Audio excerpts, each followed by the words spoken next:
So from a Buddhist perspective, benefiting ourselves and benefiting others, these two are not necessarily contradictory.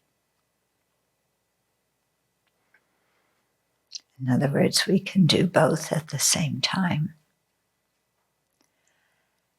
In the case of developing fortitude, that becomes quite obvious, because as we calm our own anger, we save ourselves from the immediate suffering of anger and the long-term suffering of unfortunate rebirths and impediments on the path. And when we calm our anger, we very clearly benefit other sentient beings because we don't hurt their feelings and we are able to communicate in a way that is healthy and brings out the best in others.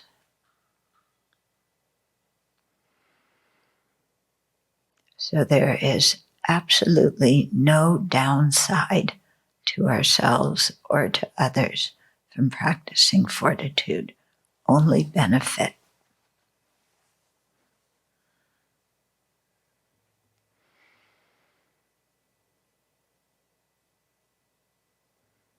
So seeing that, we should definitely try and increase our fortitude. Because who doesn't want to benefit ourselves and others at the same time?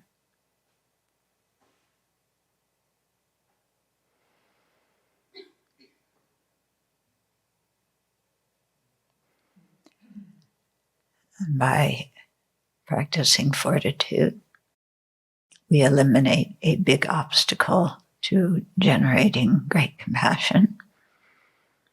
And by generating great compassion, it becomes much easier to generate bodhicitta.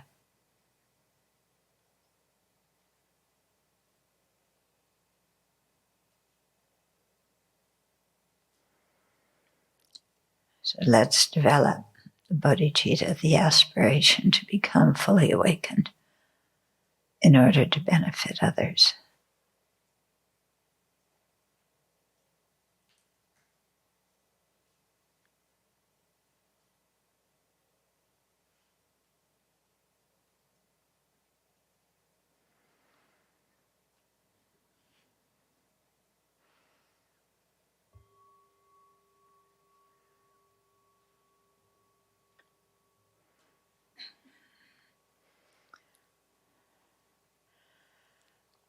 Okay, so there's different kinds of fortitude.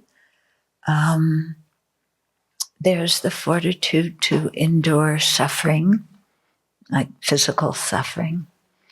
There's the fortitude to endure insults and criticism, and the fortitude to practice the Dharma, because we need internal strength to do all three of those. So right now, we're kind of talking about fortitude in general, but so some of these verses are applying to both the experience of suffering and the experience of insult and criticism and so on. Okay, so 73 we covered, but we'll review. And he says, if I am unable to endure even the mere sufferings of the present, then why do I not restrain myself from being angry, which will be the source of hellish misery? Okay, so if we don't restrain our own anger, we're creating the cause for more suffering.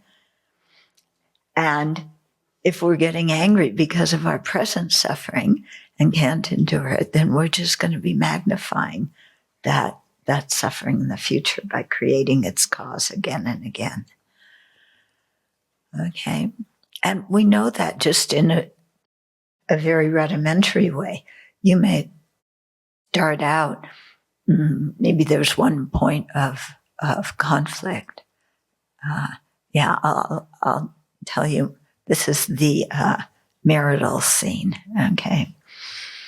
So you sit down to breakfast with your spouse, and you have toast, and you like to have peanut butter with your toast. And this morning, there's the peanut butter jar is empty.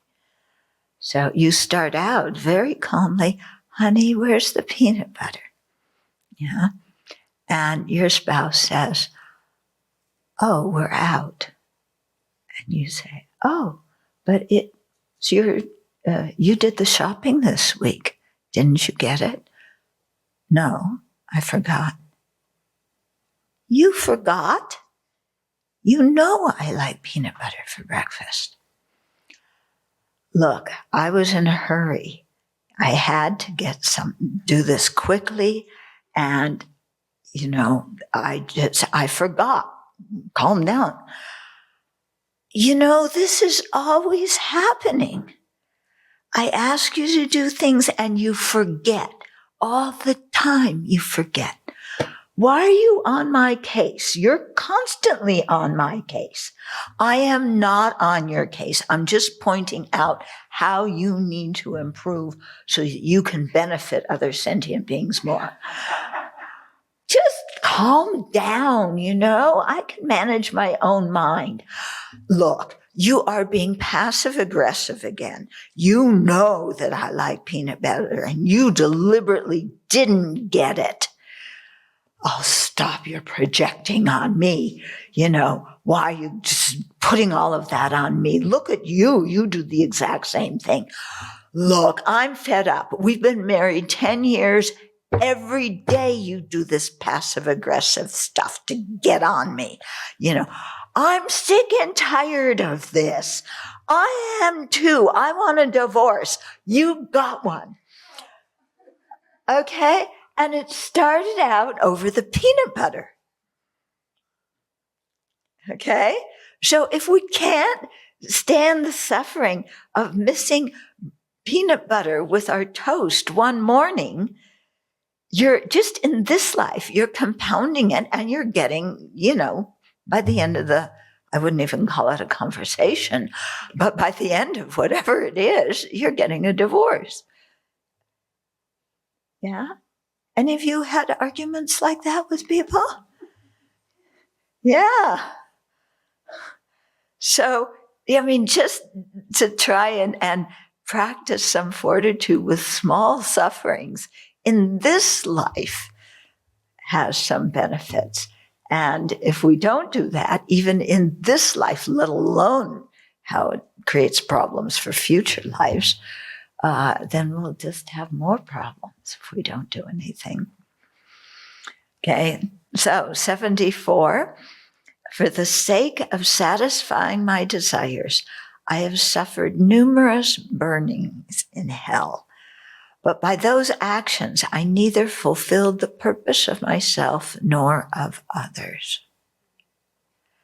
Okay, so when we have a desire, when we want something, we don't fall asleep unless what you're desiring is sleep.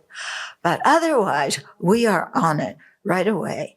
And I want what I want when I want it. Okay? And we will do almost anything to get what we want. And it doesn't matter too much the effect that it has on other people, because I want this. And that is the most important thing. Okay? And so because of that attitude, we've created so much negative karma, harming others, to fulfill our desires. And that has brought about many hellish rebirths. Yeah. And maybe we got what we wanted and maybe we didn't. Yeah. But those actions in neither way fulfilled the purpose of myself or others. Yeah. When I've reacted when I've followed my desire and then gotten mad when it hasn't been fulfilled, then I haven't gotten what I've wanted, and I've gotten a bunch of negative karma instead. And I haven't benefited myself or anybody else in the process. In fact, I've harmed both myself and others. So I find this thing of, helping and harming both self and others at the same time, if we really look at it, it's not a choice if I help myself but harm others, or I harm myself and sacrifice to help others. But those two things happen at the same time. Yeah, because if I get upset or if I act out of, craving or something like this, it harms others. Yeah, because I'm going to take stuff that isn't mine. I'm going to manipulate them to get what I want. And it harms me because I'm planting the seeds of negative karma for future pain on my own mind stream. Okay. So that action doesn't benefit others, doesn't benefit me. If I do something kind for others, it benefits them, they're happy, and I accumulate virtuous karma, which benefits me. Okay. So it's so weird that often in our mind, we have this idea of it's either or. Yeah. I either benefit myself and then I'm selfish towards others, or I benefit others and then I sacrifice my own happiness. And that model of it, the either or, is looking at it from a worldly, self-centered viewpoint. When we look at the situation from a Dharma viewpoint, helping others and helping ourselves come together. Harming ourselves and harming others come together. But from a worldly viewpoint, it's the opposite. I'm mad, I tell you off. You suffer. I feel, what do I feel? My revenge is satisfied. But when we look closely, is being satisfied because we enacted revenge actually happiness? Yeah. Does that really make us happy? What kind of persons are we that we rejoice at enacting revenge? Yeah. And what do we do to ourselves in the process of it? Okay. So what we're getting at here is there's so many assumptions that we have from a worldly viewpoint that we have never really examined. Like this one of, if I get even, then I'm happy. Have we ever stopped to examine if that actually is true? Or have we just assumed it is because that's what we see in the world? Yeah, people enacting revenge against each other. But if we look, those people aren't happy afterwards, and they usually have started a bigger fight. Okay, so there's all these assumptions that we have, just from our own afflictions as well as the worldly environment we live in, that we have to recognize their assumptions, not truths, and take them out and examine them and see if they're really true or not. Okay? And recognizing them can be really difficult because we've had them for so long. And everybody else says, oh, that's good. Yeah, you should really do that. Okay, verse 75. Yet now, since great meaning will accrue from harm, which is not even a fraction of that, I should indeed be solely joyful towards such suffering that dispels the harm of all. Okay, so what he's saying now is when I have big suffering, if I'm able to take on like doing the Tonglen practice, imagine taking on the suffering of others, or even, foregoing a little bit of my own happiness to benefit others. So great meaning will accrue from that. And yet it is, if I feel like, I'm getting harmed in the process, that harm is only a fraction of the great harm we would experience if we didn't restrain ourselves and acted out of anger. Is that making some sense? Okay. Then let's kind of have to get all those points together. Yeah. So the conclusion is then we should be joyful. So, okay, your little toe hurts. And you don't want to come to puja because your little toe hurts.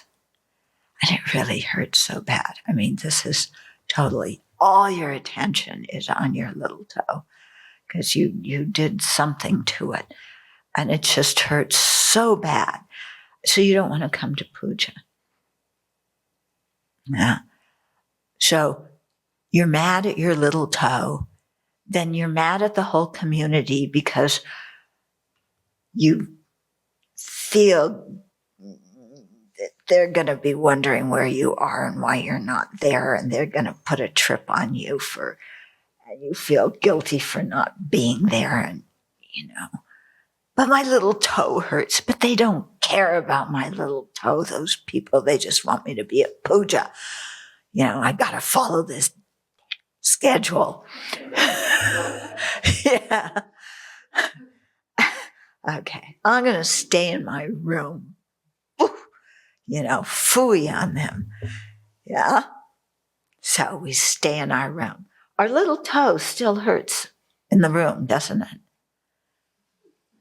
Yeah, the pain of our little toe has not gone away by staying and sulking in our room and getting mad at everybody else because we've projected on them that they're unsatisfied and unhappy because we're not at puja. Okay, do you see all the projecting going on here? Yeah. So,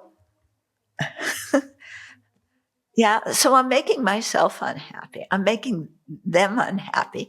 Actually, nobody's going to notice that much. I mean, if you're absent a long time, every day for your little toe, it's getting to be a little bit much, But, okay. But our own mind suffers from all of our projections of what we think other people are going to think of us. And our little toe still hurts. Staying in our room does not alleviate the pain of our little toe. Yeah, but that was our reason for not going to puja, because the toe hurt too much. Okay. My experience has been that when I don't feel well, if I go to pujas or if I'm teaching, at the end, I feel much better. Yeah. Why? Because I'm not thinking about my little toe. Yeah, I'm thinking about the Dharma. When you think about the Dharma, that makes your mind happy, and you forget about your little toe hurting. Okay. So why not? It may take great effort before puja starts to overcome that wish to stay in our room and sulk because our little toe hurts. It's a great sacrifice. But I will go to puja, not to avoid their criticism, but because it's nice when the whole group does puja together, doesn't it? Isn't it? When there's 3 people alone in the meditation hall, yeah, and everybody's in their room sulking over their little toe, or various varieties. Maybe one has a little toe, the other one, it's their big toe, the other one, they have a stomach ache, which coincidentally started about 10 minutes before puja started. Yeah. So, so if we just sometimes give ourselves a little nudge to do something that does, other people are pleased when there's a room full of people joining them in doing puja. It's much nicer than doing it alone. Yeah. And so to think, okay, I'll go, and it makes others happy. And then you realize at the end that you actually feel better. Yeah. Do people think that I always feel good when I come to teach? Yeah, you do. You think that. But sometimes, my stomach isn't so good, or my back hurts, or this hurts, or my little toe, It really gets to me sometimes. And, but I don't have a choice. Yeah. There's sometimes it's very good when you don't have a choice. When you have a choice, then our self-centeredness steps up. Yeah. When you don't have a choice, then you got to go do it. And then when you do it, your mind changes and you feel better afterwards. Okay? And then that benefits others and it benefits us. Sulking in our room doesn't benefit others and it doesn't benefit us either. But, we take the chance to sulk in our room whenever we can, don't we? Yeah. Let's go sulk.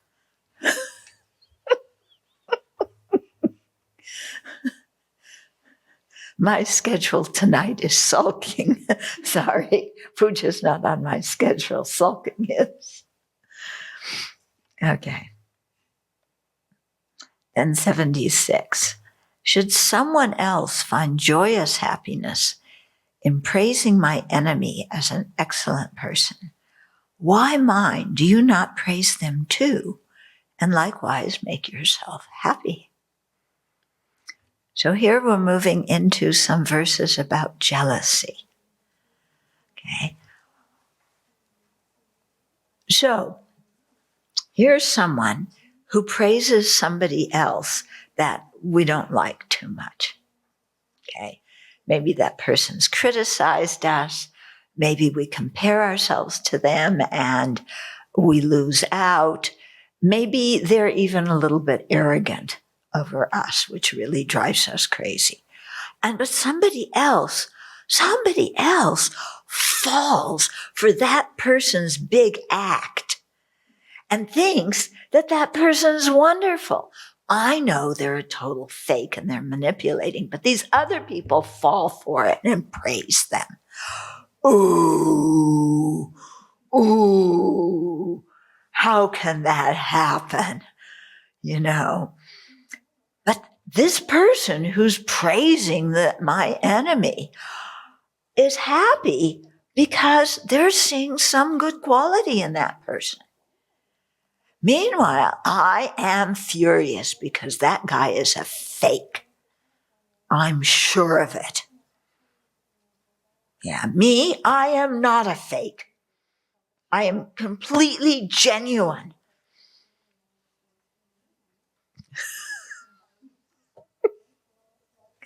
And they're the fake. Okay. So should someone else, this person, find joy in praising my enemy as an excellent person, why my mind, do you not praise them too? Well, I can tell you why. Because they're a fake. They're a jerk. Yeah, they're this and that. Is that the real reason?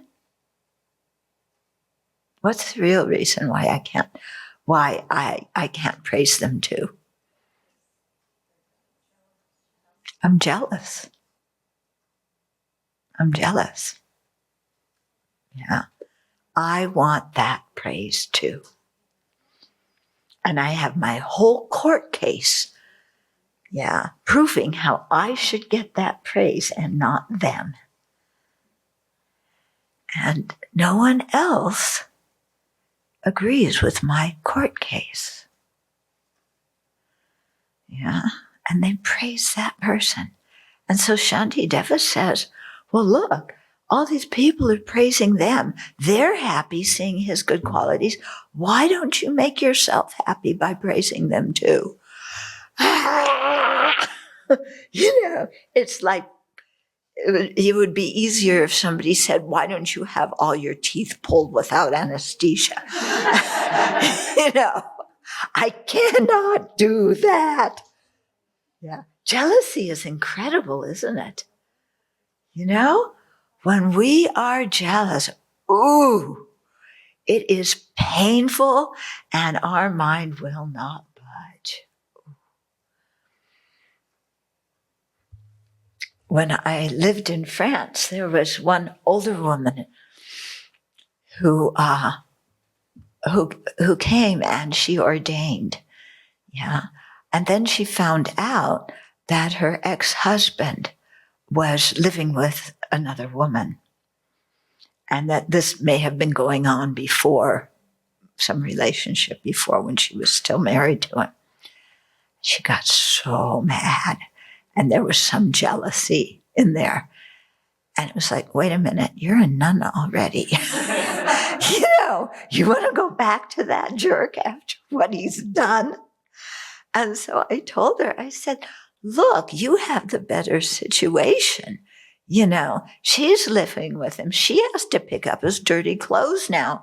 You don't have to do that anymore. You're a nun, So, sometimes when we're jealous over something, we don't realize that if we got what we were jealous over, we wouldn't be happy. I said, you want to go back and for many years you picked up his dirty clothes. You want to go back and do that? Let her pick them up. You don't need to be jealous. Okay. It was nice. She actually tried that and left the jealousy behind. Or she tried something. Okay. So likewise, why don't you make yourself happy by praising them? That joyous happiness of yours, by praising your enemy, would be a source of joy, not something prohibited, a precept given by the excellent ones, and a supreme means for assembling others. Oh, Shantideva, come on, do you have to rub it in like this? I don't want to praise them. But here Shantideva is telling us the benefits of, giving up our jealousy. So maybe what that will do is move our mind from, I cannot endure to praise them with the other people, but okay, at least I will let go of some of my projections on them. I will give them some credit. Yes, they do have some good qualities. One part of your mind is going, they have no good qualities at all. But, you try and listen to Shantideva. Well, yes, they do have some good qualities, and I need to recognize that. So, okay, I'll give up a little bit of my anger and my jealousy and my projections. And so nudge your mind a little bit to give up the jealousy. And then after a while, nudge your mind some more and keep going in that direction. What I've found often is I find jealousy one of the most painful afflictions to experience. Anybody else feel that? I mean, there's something, anger is not happy, unfulfilled desire, not happy, but jealousy is just, deep jealousy is just, it is so excruciating. And I get to the point where I have to give it up for my own sake because I can't endure the pain. Okay. So one of the things I got jealous of, have to admit this, but this happens in many Dharma circles, so it's nothing new. Yeah. And it's not only me, other people have this too, is jealousy over who gets to be with the teacher. So one of my teachers he used to do puja like at 4:30 in the morning, morning meditation. And he had a very small room, and he would ask some students, just a handful, because the room was very small, to come in and meditate with him in the morning.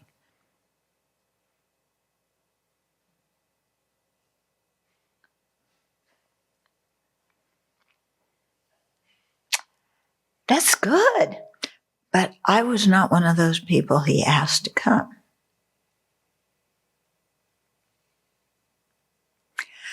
And one of the reasons why I wasn't asked to come was because I was leading a meditation course at the center at that time. Yeah. So at the time, they all got to go into Rinpoche's room to meditate in the morning. And it was so peaceful there. I got to go a couple of times. So peaceful, so quiet. You're meditating with your teacher. You're really inspired. And I have to go in the middle of that and teach all these, young Westerners who are just kind of going around taking meditation courses, and doing their own trip. And I have to go lead a meditation or teach them. And I want to be in the room with my teacher. But he doesn't ask me to go. And then, even when I'm not leading a meditation course or teaching, there was one other nun, and she got to serve him, cook for him and serve him tea, and go in there and be so holy and offer the tea and the meals to my teacher. I wanted to do that. And I was never asked to bring him tea. And even once in a while, when he did ask me, I would go in the kitchen and I'd, get out of here, everybody. I'm making the tea.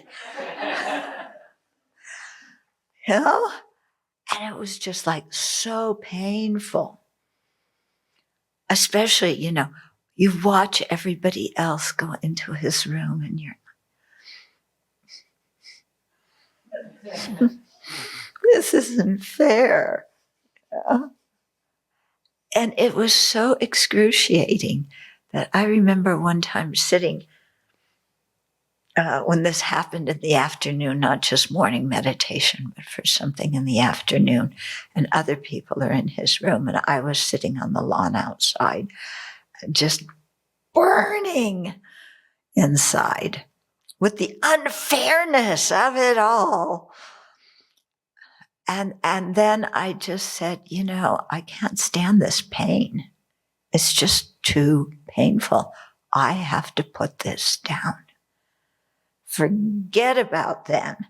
I have to put this down for my own welfare because it's just too painful. Yeah. So,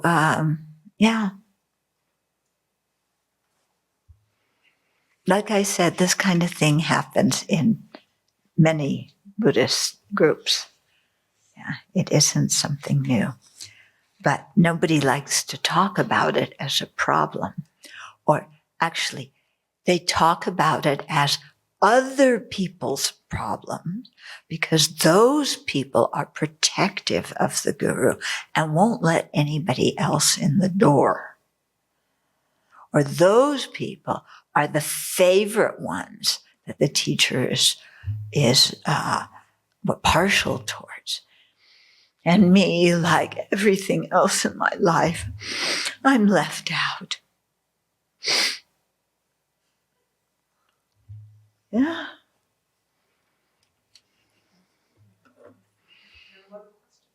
Mm-hmm. Considering the depth of the jealousy, how long did it, was it sounds like it might have been a process. It wasn't just like let it go on the lawn and you're done with it. Did you use the rejoicing? Did you use looking at the qualities of the students? Did you look at your teacher's wisdom that he knew something you didn't know? Or how did, did it just go away that morning because you said, I'm done? Well, first of all, the jealousy was building a really long time, but it had to get to a certain pitch. Yeah.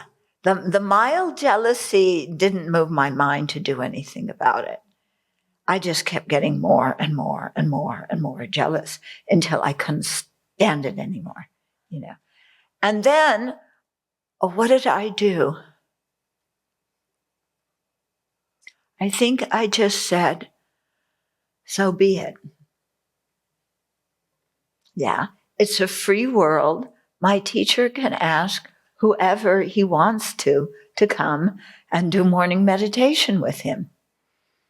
I am not the one who should designate all of that. Yeah. So that started on letting go of the jealousy. And it took me years, literally years, to realize that I was actually the privileged one in that situation. Because my teacher trusted me to teach the new people. And that's a big trust. And then I felt like, why was I so jealous? Actually, I had an amazing situation to create virtue. And I totally missed it by feeling jealous and getting angry and burning up my virtue. But it took me years to realize that. Yeah. I find that the other thing that happens with jealousy is if I'm jealous of someone, it's not just a particular incident, it flavors my entire relationship to them. Oh, of course. And then, of course, then I start going behind their back and seeing if everybody else has got the same issue as I do, which is, they're smarter, they're kinder, they've got special, whatever. Yeah. But it just colors everything. Everything. Including the relationships of the people that I'm not even jealous with, because then I start to poison people's minds around that particular person's gifts or talents or strengths or whatever. Yeah. And so we start accusing that person of being arrogant and then talking to other people about how arrogant they are instead of how jealous we are. Okay, so what he's saying is if we could rejoice at the goodness of others, or opportunities of others, that's something that would make us happy. And it's also something that is recommended by the holy beings. Jealousy is not what they're recommending us to feel. What was interesting in that particular situation was the nun who got to serve rinpoche and make tea and everything that I was jealous of for that reason. A few years later, when I was living back in America, all this happened in India, she came and she was visiting somebody in India, and she stopped to visit me. And we started talking about the whole situation, about people being jealous of other people around our teacher, and the whole way that just how it was. And what it came out was she was also unhappy about that too. Yeah. And she, I can't remember. She may have felt, that some people didn't like her because they were jealous. Yeah. And that disturbed her mind, but then she also got jealous of other people. And it was so interesting for me about, oh, really? I thought you were in bliss being able to make the tea and serve our teacher. And she said, no, it's like you have to cook in a certain way and it's got to be done at a certain time and da, da, da, da, da. Yeah.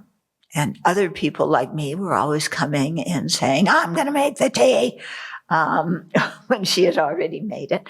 So it's very interesting. What I discovered is that many situations where we project that somebody else has a good opportunity and they're happy, in actual fact, they're not happy in that situation. Yeah. And that comes as a big shock. So many times I've found that projections that I've had on people, assuming that they were happy about something, when I actually talked with them, they were not happy in that situation. It was such a shock to me. Okay. Remember in high school when you were jealous of all the popular people? Yeah. Everybody in high school, this is what high school's about. Everybody looks better than you. Everybody goes out with the popular people. We're not the popular people. Maybe we're the nerdy people or we're the whatever, but we don't fit in with everybody else. And they're all popular and everybody loves them and they get elected to student council and the cheerleaders and the football players all go out and they're the popular people and I'm not, it's all because of my hair and,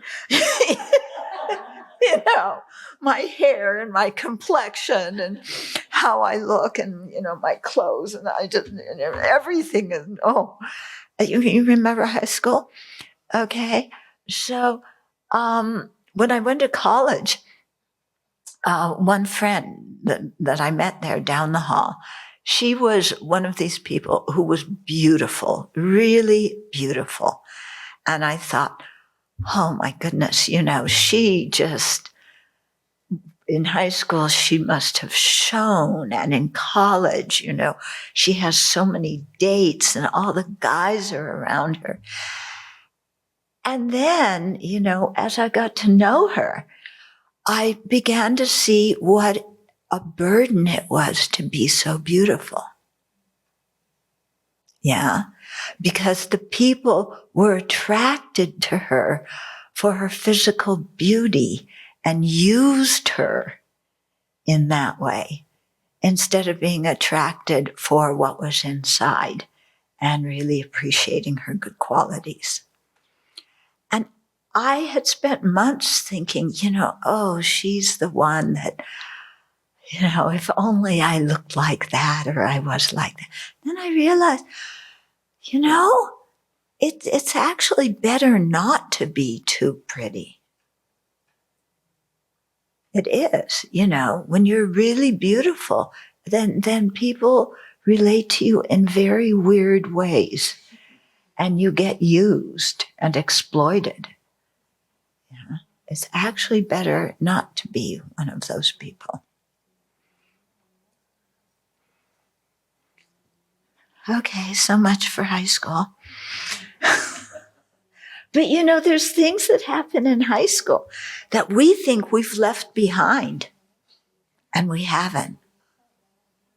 They come out in our adult life in other ways, yeah? Or sometimes in the same way, but we cover it up better.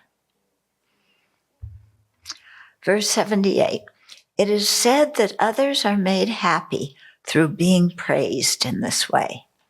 If in this way you do not want them to have this happiness, then since it makes them happy, you should cease giving wages to your employees. Okay. However, that would be adversely affected. Both you would be adversely affected both in this and future lives. So what he's saying here, okay, so if praise and good opportunities and so on make other people happy, but I don't want them to be happy, okay, and the purpose of my life is to make other people unhappy. I don't want them to be happy. I want them to be unhappy. Then I shouldn't pay my employees, because if I paid them, they would be happy. If I didn't pay them, they'd be unhappy. And I don't want somebody to be praised and have happiness, so why should I want my employees to get their wages and be happy? Yeah.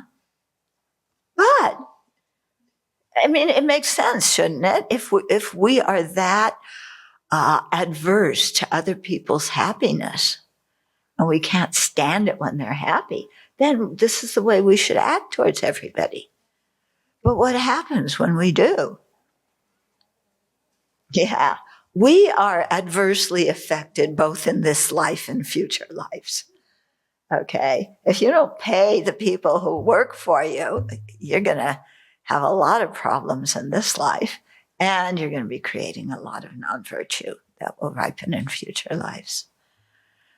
Okay, but to look at the mind, look at the mind that cannot stand when other people are happy, because we want that happiness. Whether we deserve it or not doesn't matter. If we feel we deserve it, then we're even more emphatic. But sometimes when we don't deserve it, we're still just as emphatic. Yeah. They have that good quality. I know I don't have it, but why do they get to be so happy because they have it? I should have it too. And I don't want them to be happy. They're just snobby and they lord it over me and they're so conceited. Yeah. They're not humble like me. They're not. Yeah. They're not concerned with other people's feelings like I am. Yeah. Because isn't our mind nutty? Verse 79, when people describe my own good qualities, now we're getting to the good stuff. When people describe my own good qualities, I want others to be happy too. Yeah, when I'm praised, everybody should be happy because I am that good and I deserve the praise. And I'm happy and I want everybody else to be happy for me. Okay? But when those same people describe the good qualities of others, I do not even wish myself to be happy. Okay? So when I get praise and people describe my good qualities, I want the whole world to rejoice. But when they describe somebody else's good qualities, I don't want to even be happy myself. I can't even remain neutral. I get incredibly unhappy with jealousy. But you praise me, nobody else should be jealous and unhappy. You should all join in rejoicing for me because I got what I liked and I have praise and everybody thinks I'm wonderful now, finally. And if the world thinks I'm wonderful, then I must be wonderful. Right? If other people think I'm good, I must be good. I have no ability whatsoever to evaluate my own mental states and my own actions. I depend completely on other people's projections to tell me whether I'm good or bad. And I believe their projections because I can't look, not that just that I can't look and evaluate myself. I don't look. I don't evaluate myself. Yeah. So if other people think I'm good, great. If other people think I'm bad, I must be rotten. Yeah. That's really dumb too, isn't it? Yeah. Why do we evaluate other people? And whose praise is it that we want? Yeah. Do we want the praise of the Buddha? Do we want the praise of the three gems? I almost said the three jealousies. The three gems. Yeah. Do we want the praise of the wild of the wild? Yes.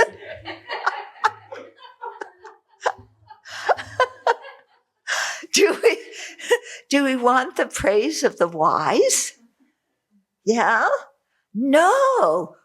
We let other people tell us, other people who are full of afflictions, who are projecting all their own stuff on us. We let them decide if we're good or bad. The wise ones, Shantideva, gives us some way to evaluate ourselves. We don't want to listen to Shantideva. Yeah. We want to listen to worldly people. But why do we value the praise of worldly people? Do they know what in the world they're talking about? Yeah. If they praise us, does it mean we're good? If they blame us, does it mean we're bad? Yeah. Are they accurate? Do they have accurate perception? Do they have valid cognizers, reliable cognizers? No. Why do I trust their opinions about myself so much then? Okay. Why don't I learn how to evaluate myself using Shantideva as a guide? Why don't I do that? Much more effective. Okay, verse 80. Having generated the awakened mind of Bodichitta through wishing all beings to be happy. Okay? Remember chapter 1? Yeah, all the benefits of Bodhicitta. We got so inspired. Chapter 2, we did the 7 limb prayer. Chapter 3, we took the Bodhisattva vow. We wish all beings to be happy. Yeah. So having done all that, why should I become angry if they find some happiness by themselves? Yeah. Why did I generate bodhicitta? It wasn't because I wanted sentient beings to be miserable. It's because I want them to be happy. So now they find some happiness by themselves. Why am I jealous? Why can't I stand it? Or why do I hold a grudge against them because of some small thing they did to me 20 years ago? Yeah, maybe 30 or 40 years ago. You think it's funny? You should you should see my family. Yeah. Amazing. I mean, this is what I learned as a kid by watching one side of the family. Then one side of the family, no. The other side of the family, yes. And I just watched this and I'm going, this is crazy. Holding grudges against people for decades.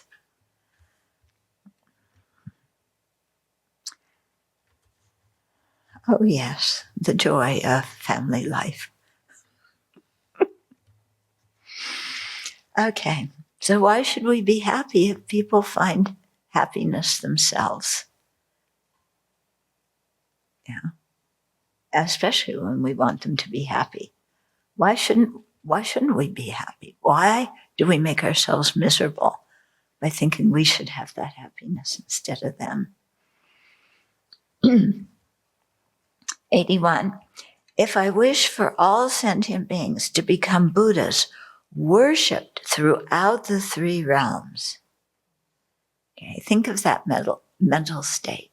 You really want all sentient beings to become fully awakened, free of their defilements, to become awakened Buddhas, that just radiate light and benefit sentient beings so much. And, and then they receive the praise and worship of others. If this is what I want for sentient beings, then why am I tormented when I see them receiving merely mundane respect? When I read this verse, I cringe. I cringe because it's so, I have to admit, that this is what my mind is like. And it's an awful, awful, awful thing. Yeah.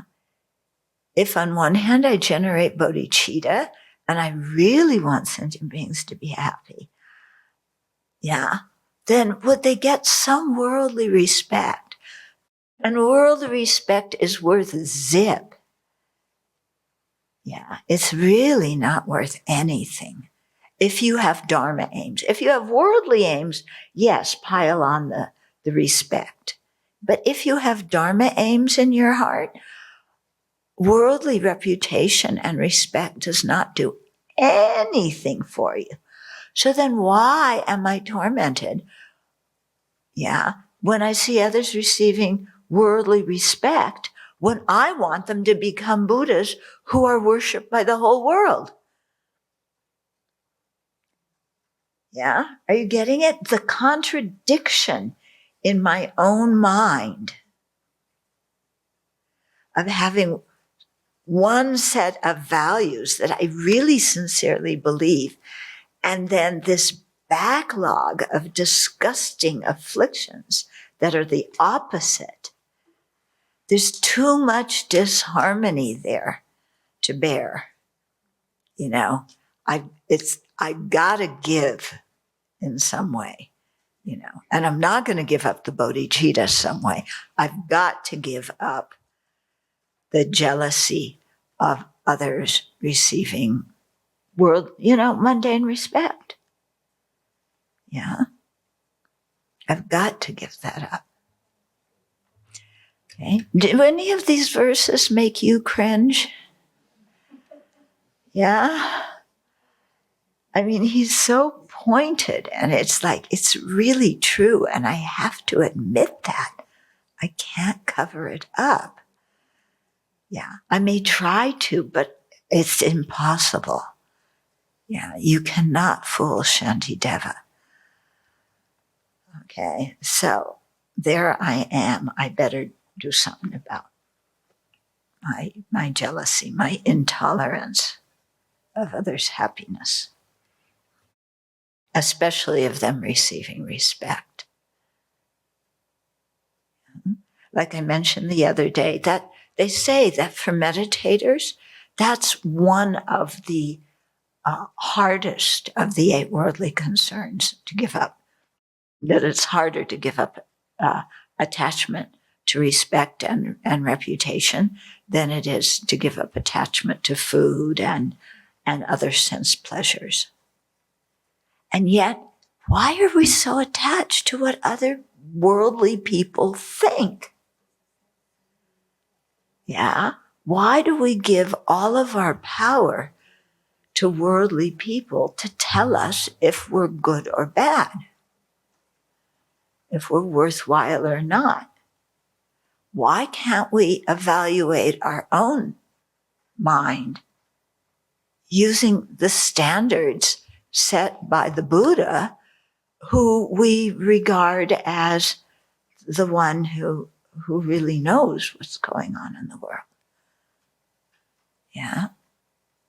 Why do I keep why am I so reactive to what worldly people say about me?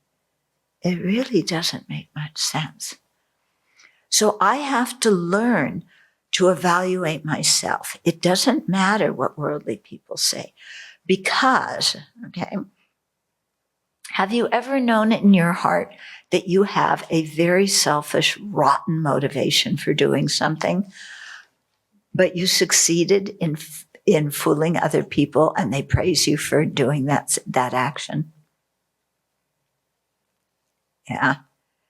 Where in your own heart, my motivation was downright rotten. And yet I got what I wanted. Do we still feel good about that? Yeah. Deep in our hearts, maybe superficially, oh yeah, I got what I want.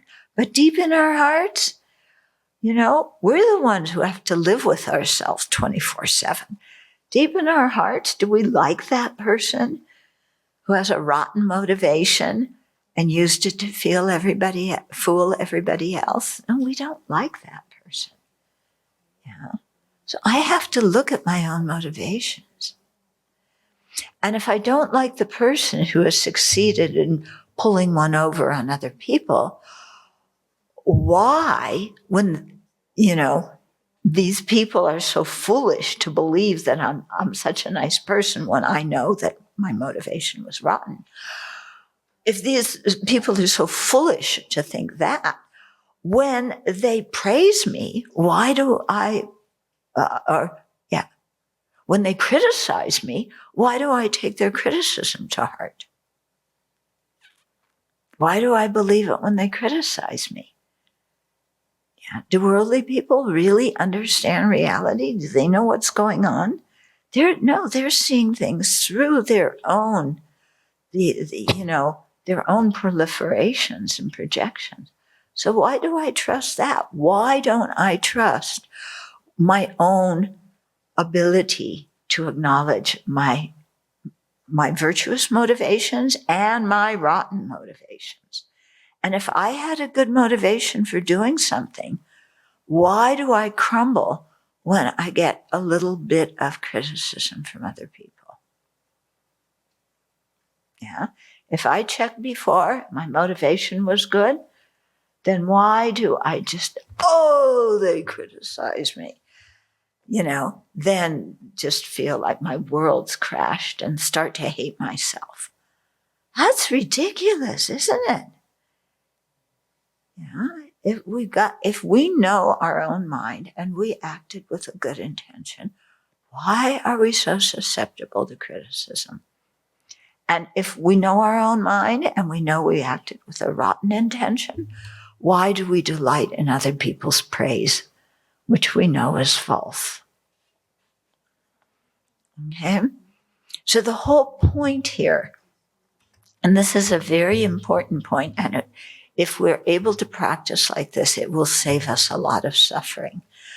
The point is we need to learn how to evaluate our own motivations. And we need to learn how to look at our own mind and admit what is not virtuous and admit what is virtuous. And then use what is virtuous to benefit others. Yeah, not to be arrogant, but to benefit others. And to admit what is non-virtuous and then try and rectify it. Yeah. And if we do that, then we'll be growing in the right way. We'll be growing in the Dharma way.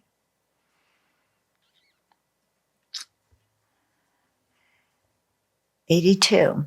If a relative for whom I am caring and to whom I must give many things should be able to find their own livelihood, wouldn't I be happy rather than angry? So if there's a relative that, I've been having to sacrifice all sorts of things for to take care of them, yeah, or give them money or whatever, if they found their own livelihood and they were happy, wouldn't I be happy? Yeah. So if other people have good conditions, why don't I rejoice about them having good conditions? If other people have good opportunities, why don't I rejoice at it? Yeah. Why do I begrudge them worldly happiness? Yeah. They created the cause for it, their own good karma. Yeah. They created the cause. Why not rejoice that they have some worldly happiness? And worldly happiness, what does it mean? It doesn't last very long. Yeah. It doesn't really mean a whole lot. Yeah. I mean, all the worldly happiness that we've spent years chasing. Do you have any of it now? All the food that you've eaten that you thought was wonderful, does that pleasure exist with you now? All the sex that you've had before, does that pleasure exist with you now? All the praise you've gotten before and approval, does that happiness exist with you now? It's there, is it? Yeah, we're just sitting here in this room. Yeah. People praised us. Where's that happiness? Yeah, we got some award. Oh, look, my trophy. You know, remember in high school when you got trophies for things? Yeah, that rare occurrence from, you know, even if you got a trophy for, you wanted a trophy on a different topic, but you, for a different reason, but you got the trophy you got. You know, and where is that? Where are all your trophies and awards and gold stars? Remember in grammar school when you got gold stars? Yeah. Where are all your grammar school papers with those gold stars that you were so proud of? Where's all that happiness? You know, it's not worth much.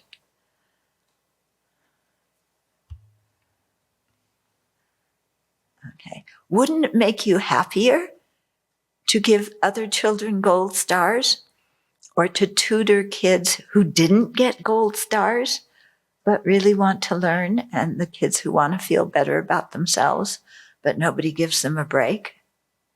Wouldn't you feel happier helping those kids?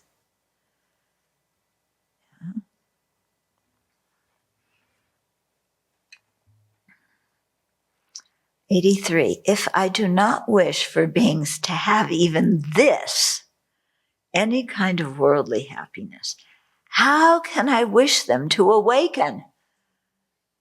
You know, if I begrudge them worldly happiness that they created the cause for, then how can I ever wish them to have the ultimate bliss of Buddhahood? Yeah. And where is there an awakening mind? Where is there bodhicitta?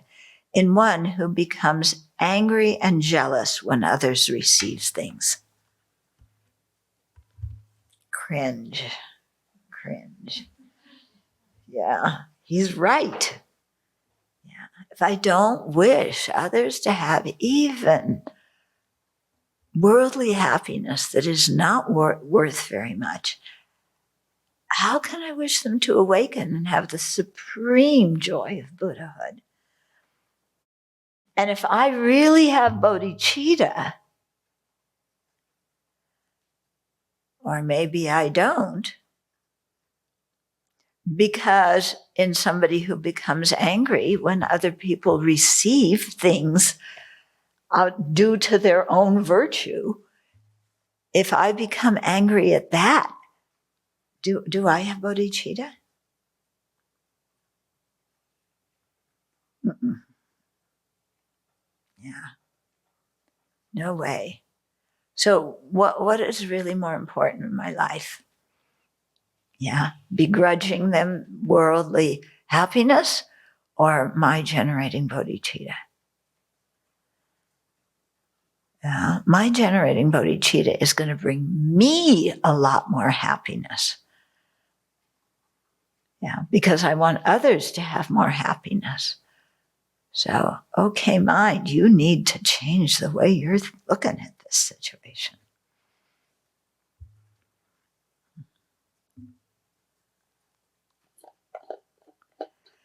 Okay, 84 is going to hit us too. I really like Shantideva's approach. You know, he's so to the point. If Shantideva said, "Oh, you're such a good practitioner. You're so wonderful. There's a few things you need to work on, but by and large, you are magnificent." Then I would not grow very much. Yeah. I would just sit and, enjoy my magnificence and be jealous of other people who had more. So 84. What does it matter if my enemy is given something or not? Whether they obtain it or whether it remains in the benefactor's house, in either case, I shall get nothing. Oh, that's right, isn't it? Yeah. So why do I matter if somebody I don't like, if somebody I'm jealous of has a good, gets something from the benefactor? Yeah. Because whether they get it or not, I'm not getting it. Yeah. It's not like the benefactor changes their mind and doesn't give it to that person. So instantly they're going to have the revelation that they should give it to me instead. No, it's going to stay in their house, and I'm still not going to have anything. So similar with praise. If somebody praises somebody else, yeah, why does it matter to me? Because either way, whether they praise that person or don't praise that person, I'm not going to get praised. I'm not going to have a good reputation.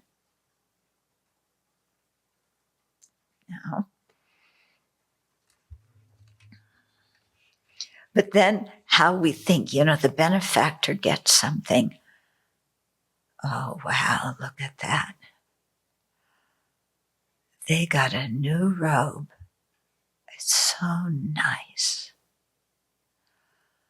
Yeah, that Zen, that soft Zen. Yeah, not like my rough, scratchy one that's always covered in food.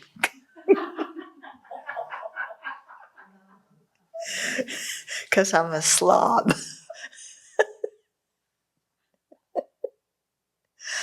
Yeah, but that person has such a beautiful Zen. And I saw,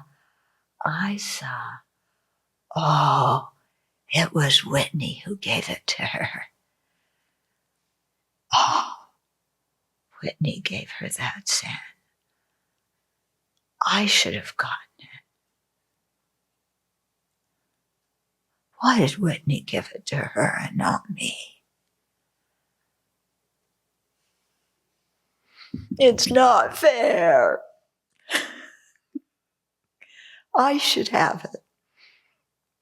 Yeah. Am I going to get it? No. Does Whitney want me to have it? No. She gave it to somebody else. She wants that person to have it. That makes her happy. Why am I miserable? I'm making myself miserable.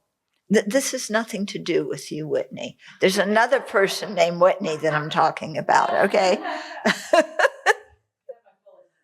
Okay. Yeah. I thought that might, kind of.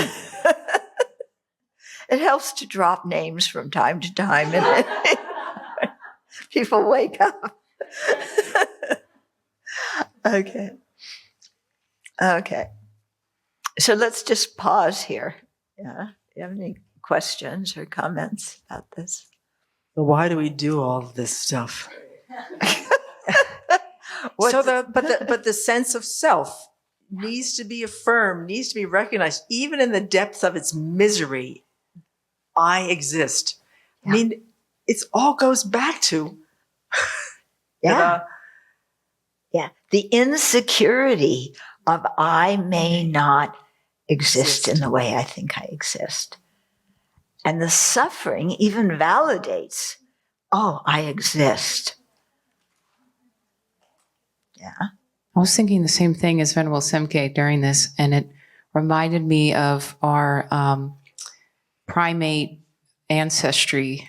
The animal realm was all about competition, hierarchy. There's only one on top. Sorry, there can't be two.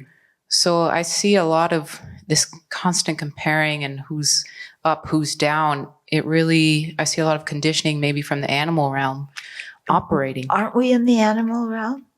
I mean, from an evolutionary viewpoint, we're not in a totally, I mean, from a Dharma viewpoint, human realm and animal realm are different. From an evolutionary viewpoint, we're considered animals. Yeah, so it's almost like biological in a sense, like our brains have evolved to pay attention to certain cues from our environment that have to do with social hierarchy. Yeah. So you think it's all because of your the atoms and molecules and the electricity in your brain? It has nothing to do with your mind? Oh, it has everything to do with the mind. But Yeah. I'm saying that's why it's so hard to overcome. As a human being, part of what most human beings do is they look to others to tell them who they are, to give meaning to their lives. And it's amazing that we can get past that, really. Yeah. But yeah, I think that's partly why it's so hard. Well, maybe, but maybe it's not really because of the brain. Maybe it's because of our self-grasping.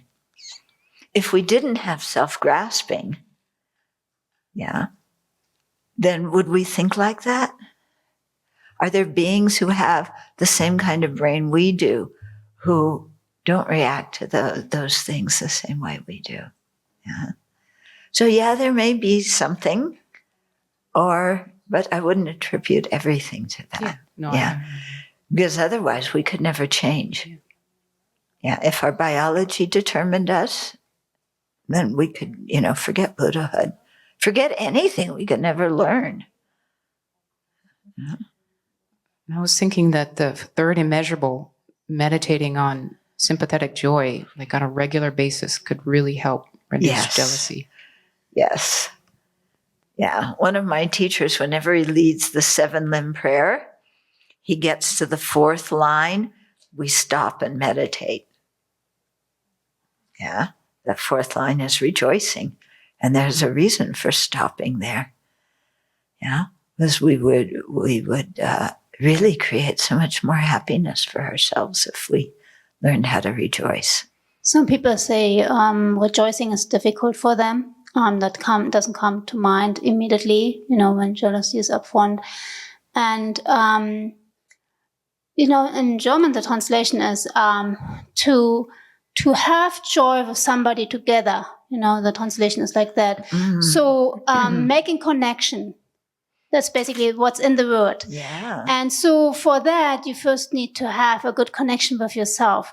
So when I look into my mind and the development of, how I work with the jealousy, as more as I could understand myself, what's going on in me, and accept myself and see my qualities and go from there, as less I'm actually looking into my environment and compare myself. As more as I'm connected with myself, then I'm more open and can connect with the other, and I can rejoice. Yeah.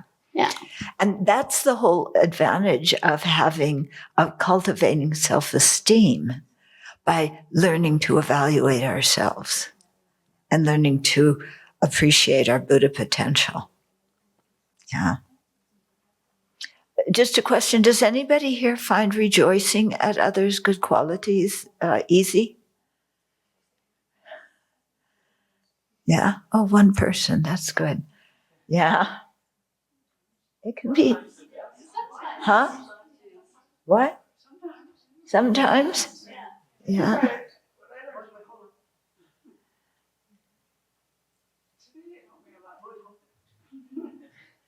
Today to have the word begrudge, because I recognize that in myself in a way that I hadn't until you were taught this today.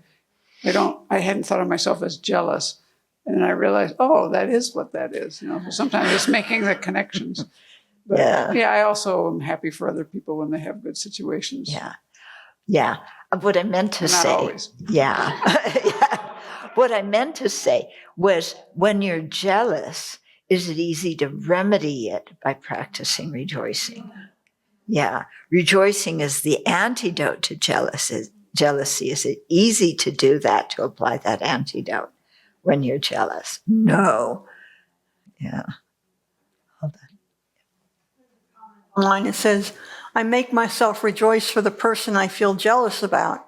Even if it doesn't feel sincere, it works over time to suppress the feeling of jealousy. Yeah. If at the beginning it doesn't feel sincere, gradually you work up to it. Yeah. Mm-hmm. It probably never occurred to me to rejoice in others' happiness before I started hearing these teachings. But what I have found is that if I make myself use that as a practice, when I'm not jealous, then even the jealousy itself doesn't arise as much. Mm-hmm. But I have to stay on top of it. Yeah. You know, if I let that slip and go practice something else, then it comes back. Yes. Yeah. Yeah, it's very true. If you regularly practice rejoicing, it prevents the pain of jealousy. Yeah. A little bit more in the line of also what Venerable Champa has said. For myself, in the moments of jealousy, I felt like I tried that with the rejoicing, and I felt very difficult to in the moment, exactly as you have mentioned now, or we see now. So I felt exactly more like that I needed to work a lot on self-worth and look where I'm putting the worth, the value. What do I feel like is a value, and where the recognition, what that really means to want to be recognized or seen or whatever. And so to do all this work helped me finally to see, like, to come exactly to this place of feeling kind of more secure in myself. And then jealousy actually doesn't have much ground. Yeah. Or can be much quicker.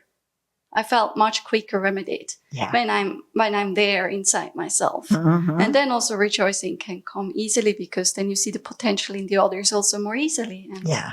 But I see when I'm not in that place, or when I'm kind of in this kind of more low self-esteem mode or whatever, then from there, it's very difficult to come out with rejoicing so it kind of, I feel also it's first kind of a work back there to strengthen confidence and confidence in my own potential. Yeah, very much. That's very true.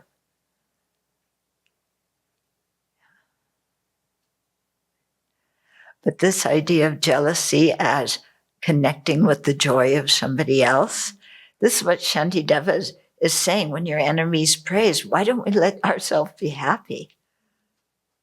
Yeah. And when we really get to that point where we're not focused on ourselves and we see other people have happiness, it's really such a good feeling to rejoice at their happiness, you know, because we're not thinking about ourselves.